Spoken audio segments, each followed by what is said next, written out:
पाकिस्तान ने अगर आगे बढ़ना है तो वैसे चैलेंजेस तो आज हमारे बेपनाह हैं। जिस चीज को हाथ लगाएं वहां से एक चैलेंज नमूदार होगा, लेकिन मैं सिर्फ 2 चैलेंजेस का जिक्र करना चाहूंगा। Lack of rule of law के नतीजे में वो चैलेंजेस का आज हम सामना कर रहे हैं। एक चैलेंज जो मैं देख रहा हूं बहसियत एक अवामी नुमाइंदा के, वो है चैलेंज ऑफ ब्रेन ड्रेन।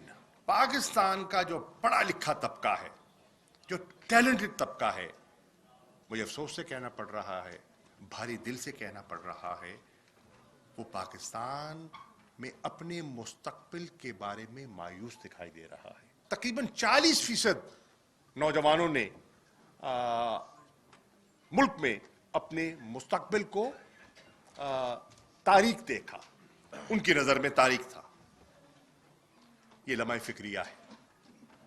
आज हमारा बहुत बड़ा तबका, पढ़ा लिखा तबका जो है, वो इस इंतजार में है कि अगर कहीं बाहर अपॉर्चुनिटीज मिले तो हम बाहर चले जाएं। बहुत से वालिदैन इस तगदो में हैं, हम तो नहीं जा सके, अब उम्र के इस हिस्से में है कि हमारा जाना मुमकिन नहीं है। हमारे बच्चों को अगर कहीं बाहर मौके मिलते हैं तो उन्हें अवेल करना चाहिए। एक वक्त वो था कि माँ बाप बच्चों को जब बाहर तालीम के लिए रवाना करते थे, तलकीन करते थे, पढ़ना, वापस आके पाकिस्तान की खिदमत करना। इमरान खान लोगों के दिलों में कल भी बसता था और आज भी बस रहा है। इलेक्शन करवा के जान छुड़ा लो। आज इलेक्शन से कतरा रहे क्यों हैं आप? क्योंकि आपके अंदाजे गलत साबित हुए और पाकिस्तान के लोग कह रहे हैं कि हम इमरान खान के बयानिए को तस्लीम कर चुके हैं।